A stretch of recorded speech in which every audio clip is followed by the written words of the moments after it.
नमस्कार, मैं हूं आशीष त्रिपाठी आपके साथ और रुक करेंगे इस वक्त की बड़ी खबर का। सारंगढ़ बिलाईगढ़ से बड़ी खबर। अस्पताल में डॉक्टर का एक अजीबोगरीब कारनामा देखने को मिला। दरअसल डॉक्टर ने मरीज की प्रिस्क्रिप्शन की पर्ची पर लिखा चर्च जाओ। बुजुर्ग मरीज इलाज कराने के लिए अस्पताल पहुंची थी और अस्पताल पहुंचने के बाद डॉक्टर ने ऐसा प्रिस्क्रिप्शन दिया तो मामला तूल पकड़ना स्वाभाविक था और ऐसे में डॉक्टर ने अपनी गलती मानी और कहा मैंने गलती से पर्ची में लिखा चर्च जाओ।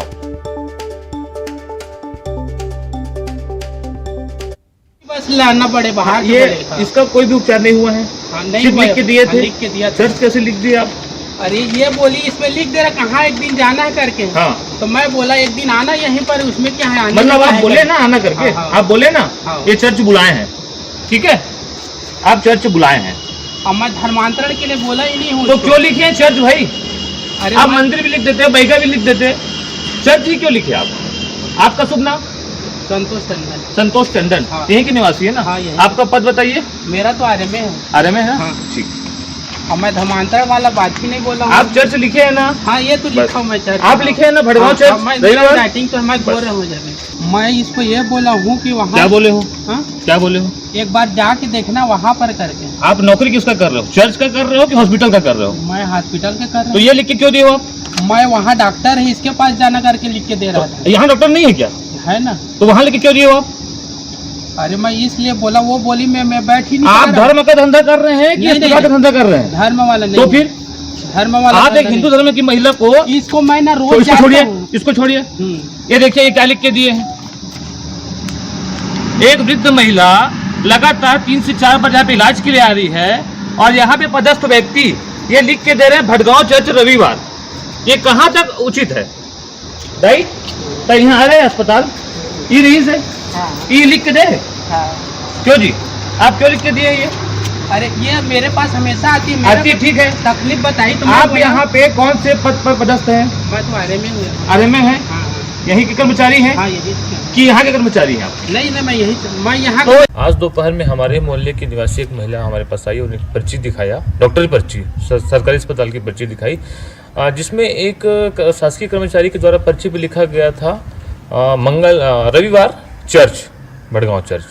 मैंने इस विषय पर जानकारी लेने के लिए अस्पताल गया और वहाँ पर जाकर उस कर्मचारी से संपर्क किया, उससे पूछा कि ये क्या है। तो उसने बताया कि मैंने व्यक्तिगत रूप से यह लिखा है कि भाई इनका इलाज यहाँ पे संभव नहीं हो पा रहा है, तो एक बार ये वहाँ जाके संपर्क कर ले। कहाँ जाकर? भड़गांव चर्च में रविवार को, यहाँ उनका बेहतर इलाज हो जाएगा। जैसे हिंदू धर्म में झाड़ फूक होता है वैसे वहाँ भी झाड़ फूक होता है और वो वहाँ पे झाड़ फूक करा के अपना इलाज संभव करा सकते हैं, ऐसा उसने कहा। चर्च से जाने वाली बात को कहाँ तक सही है? ये तो मैं किसी धर्म मैं वो नहीं करता, बिलोंग नहीं करता। मैं हिंदू धर्म से बिलोंग करता हूँ। बाकी मैं चर्च वर्च जाने के लिए मैं नहीं कहा हूँ। जैसे मंदिर और कहीं इधर उधर जाते हैं तो इस प्रकार मैं भी एक मेरे वर्ड में आया, लोग जाते थे कि ठीक होते हैं ऐसे करके, तो मैं भी एक वर्ड बोल देता हूँ, मेरे पर्ची में लिख दो, बोले कहाँ जाना है करके। तब बस उसी कारण मैं लिख दिया एकदम। मैं कुछ बात ही नहीं हुई इस टॉपिक में, धर्म के मामले में। योगेश यादव हमारे सहयोगी इस वक्त हमारे साथ मौजूद हैं, उनसे बात करते हैं। योगेश, अभी जिस तरह से ये पूरा प्रकरण सामने आया, एक बुजुर्ग महिला को डॉक्टर ने पर्ची पर लिख दिया कि आप चर्च जाइए। अब वो हालांकि सफाई जरूर दे रहे कि एक कंसर्न दिखाया, उन्होंने चिंता व्यक्त की थी तो इसके लिए उन्हें सजेशन दे दिया, लेकिन अभी मामला क्या चल रहा है? इसमें कोई शिकायत दर्ज कराई गई है? डॉक्टर क्या सफाई दे रहे हैं और क्या कुछ है अस्पताल प्रबंधन का इस पर कहना?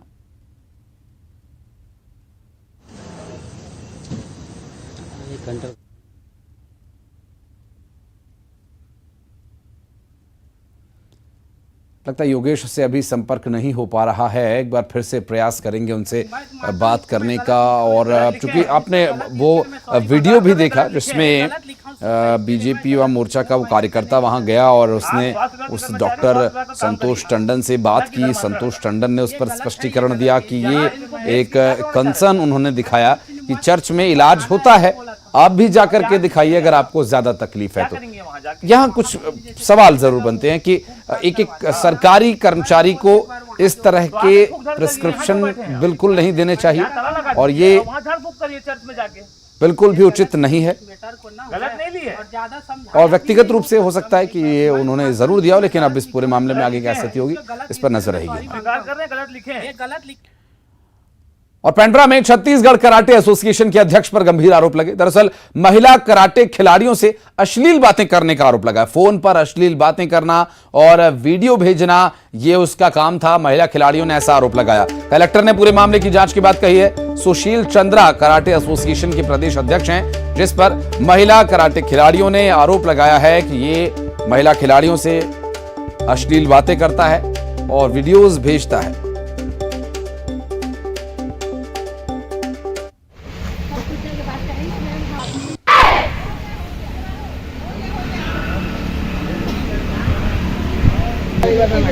में जो कराटे कोच है यहाँ पर अशोक कुमार वर्मा, उनके विरुद्ध आज न्यूज़ में कुछ शिकायत की खबर छपी थी, जिसके विरुद्ध जो कराटे सीखती हैं बालिकाएं, उन्होंने आके अपना जवाब दिया है कि उनके खिलाफ जो भी दुर्भावनावश आरोप लगाए गए हैं वो गलत है। और साथ ही उन्होंने जो कराटे संघ है गौरेला के कुछ सदस्य हैं, उनके ऊपर कुछ आरोप लगाया है कि उनके द्वारा अश्लील बात की जाती है या फ़ोन पे टाइम फ़ोन किया जाता है। तो ये उन्होंने मौखिक में शिकायत किया है और जो खंडन के लिए जो उन्होंने एक जवाब लिख के दिया है, तो इस पर उचित जांच करने के बाद ही कुछ कार्रवाई की जाएगी।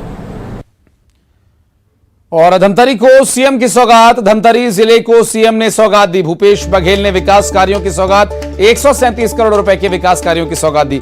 14 करोड़ के 28 विकास कार्यों का लोकार्पण भी उन्होंने किया। 123 करोड़ के 166 कार्यों का शिलान्यास किया।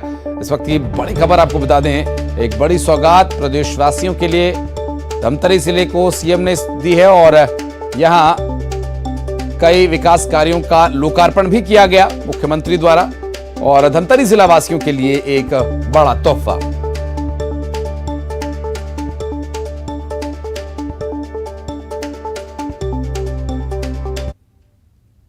आज भेंट मुलाकात कार्यक्रम में धमतरी विधानसभा के भटगांव में आना हुआ। हजारों के तादाद में सभी किसान, मजदूर, महिलाएं, नौजवान, बच्चे सभी आए और यहाँ बहुत सारे विकास कार्य के सौगात भी हम लोगों ने दी है और योजनाओं का भरपूर लाभ सब लोग उठा रहे हैं, इस बात की खुशी है।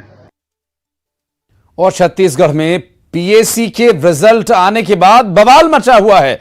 अब भारतीय जनता युवा मोर्चा के पदाधिकारी ने कल पीएससी कार्यालय के घेराव का ऐलान किया, जिसको लेकर बीजेपी प्रदेश कार्यालय में रणनीति बनाई गई। और इस मौके पर प्रदेश बीजेपी अध्यक्ष अरुण साव ने सरकार पर युवाओं को छलने का आरोप लगाया। अरुण साव ने ब्यूरोक्रेट्स और राजनेताओं के बच्चों के पीएससी में चयन पर सवाल उठाए। वहीं बीजेपी के हमले पर सीएम भूपेश बघेल ने भी पलटवार किया। उन्होंने कहा कि किसी ब्यूरोक्रेट या राजनेता का बच्चा होना कोई अपराध तो नहीं। मेरे पास पहले भी सिलेक्ट हुए लोगों के नाम हैं, उनका नाम उजागर करूंगा तो बच्चों का मन खराब होगा। बीजेपी प्रदेश में माहौल खराब कर रही है।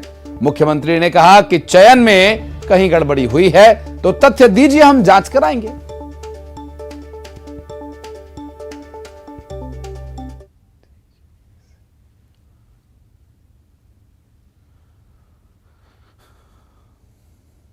पीएससी के जो परिणाम आए हैं और छत्तीसगढ़ के युवा जिस प्रकार से इस पीएससी के रिजल्ट पर प्रश्न चिन्ह उठा रहे हैं, जो मेरिट लिस्ट आई है उसमें जो नाम है, उन नामों को लेकर छत्तीसगढ़ के युवा जिस प्रकार से तीखी प्रतिक्रिया व्यक्त कर रहे हैं, इस सरकार के सामने उस सूची को लेकर बड़ा प्रश्न चिन्ह है।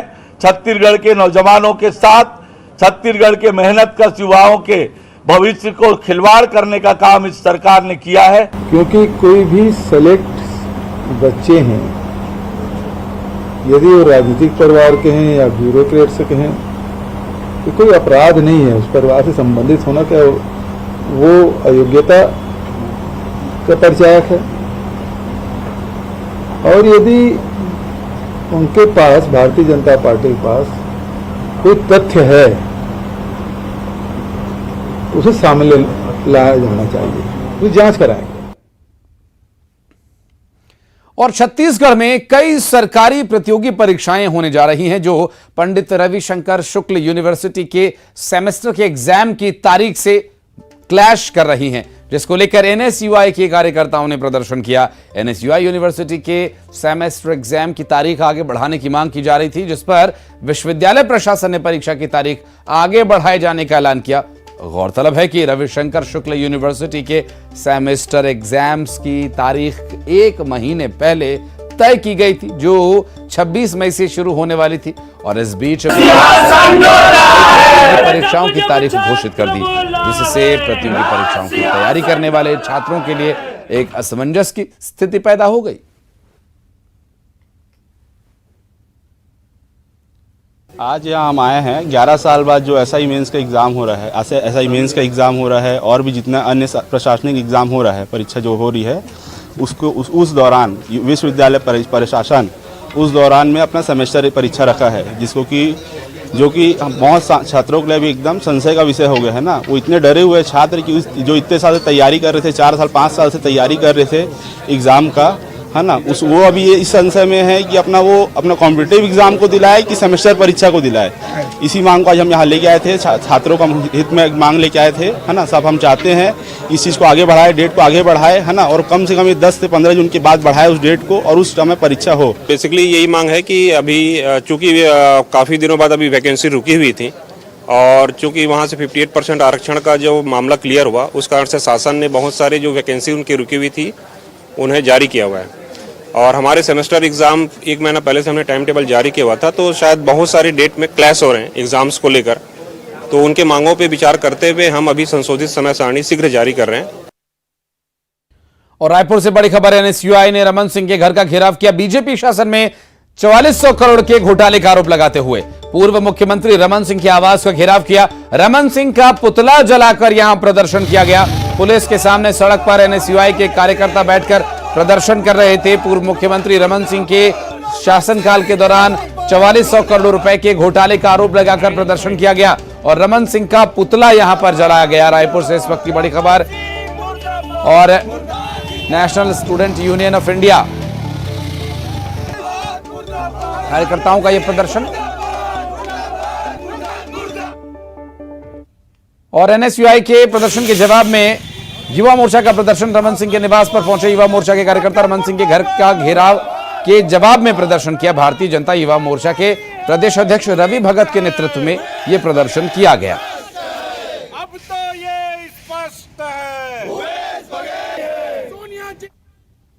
रायगढ़ में 1 जून से 3 जून तक 3 दिवसीय राष्ट्रीय रामायण महोत्सव का आयोजन होने जा रहा है। संस्कृति विभाग द्वारा इस आयोजन के लिए जोर शोर से तैयारियां की जा रही हैं। आदिवासी नृत्य महोत्सव की तरह देश के विभिन्न राज्यों के कलाकारों सहित विदेशी कलाकारों को यहां आमंत्रित किया जा रहा है। लेकिन सूबे की कांग्रेस सरकार के इस आयोजन को बीजेपी सियासी चश्मे से देख रही है।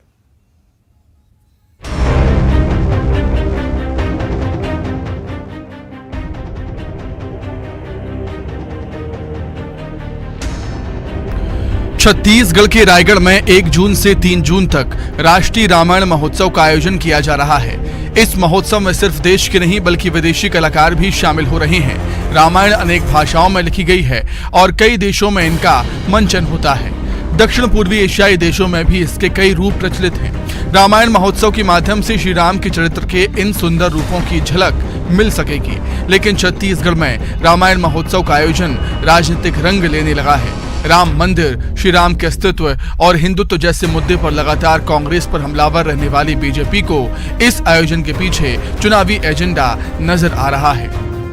पहले भी हम लोगों ने अनेक बार बोला है, जो राम को छोड़ दिया उसको कोई नहीं बचा सकता। और शायद राष्ट्रीय रामायण मेला का जो आयोजन चुनाव को देखते हुए उनको लगा कि चुनाव आ रही है, इसलिए मेला कराना चाहिए, भगवान राम की गुणगान गानी चाहिए, लेकिन उसमें उनकी श्रद्धा और भक्ति भी चाहिए। केवल कार्यक्रम करने और दिखावा करने से कुछ नहीं होगा। तो भगवान के प्रति आस्था जो है वो समय समय पर यहाँ पर निकल रहे हैं और देख रहे हैं, तो कितनी आस्था है वो समय बताएगा। इतना ही नहीं, ब्रजमोहन अग्रवाल ने एक और बड़ा आरोप भी लगाया।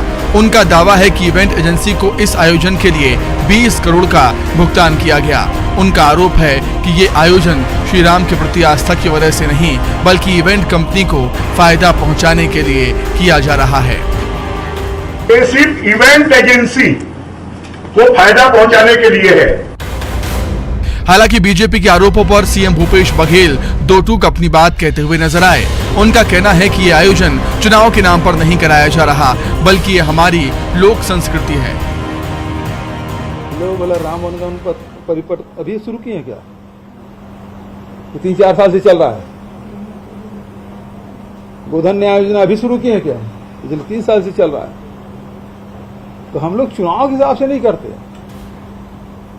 वो तो जो लोक संस्कृति है, लोक कला है, उसको बढ़ावा देने के लिए लगातार हम लोग काम कर रहे हैं। श्री राम से भगवान कृष्ण तक इन मुद्दों पर बीजेपी को लगातार सियासी माइलेज मिलता रहा है, लेकिन छत्तीसगढ़ की कांग्रेस सरकार हवा का रुख बदलने की कोशिश कर रही है। नतीजा यह है कि यहां रामायण महोत्सव पर राजनीतिक घमासान शुरू हो गया है। अगले साल अयोध्या में राम मंदिर बनकर तैयार हो जाएगा और जाहिर है बीजेपी उसका क्रेडिट लेगी, लेकिन सूबे में कांग्रेस भी कौशल्या माता मंदिर, राम वनगमन पथ और रामायण महोत्सव के जरिए सियासी पटकथा लिख रही है। युगल तिवारी, न्यूज़ 18, रायपुर। और डबल इंजन की सरकार शब्द के इस्तेमाल पर सीएम भूपेश बघेल ने आपत्ति जताई। उन्होंने कहा कि यह केंद्र और राज्य सरकार के संघीय व्यवस्था है। पूर्व प्रधानमंत्री मनमोहन सिंह ने इस शब्द का प्रयोग नहीं किया। केंद्र की सत्ता में बैठी बीजेपी के नेता इसका प्रयोग कर रहे हैं। डबल इंजन की सरकार, ये तो संघीय व्यवस्था है केंद्र और राज्य की, लेकिन मनमोहन सिंह 10 साल रहे प्रधानमंत्री, कभी उन्होंने डबल इंजन शब्द का प्रयोग नहीं किया। ये डबल इंजन की सरकार के प्रयोग इसी शासनकाल में मोदी जी, शाह जी, नड्डा जी ये सब करते रहे। नड्डा जी कर्नाटक में धमकी तक दे डाले। उसी प्रकार से हिमाचल में उन्होंने धमकी दी थी, इससे केंद्र से जो पैसा मिल रहा है वो बंद हो जाएगा। ये तो आपके अधिनायकवादी प्रवृत्ति है। और अब खबरें 25 सेकंड्स में।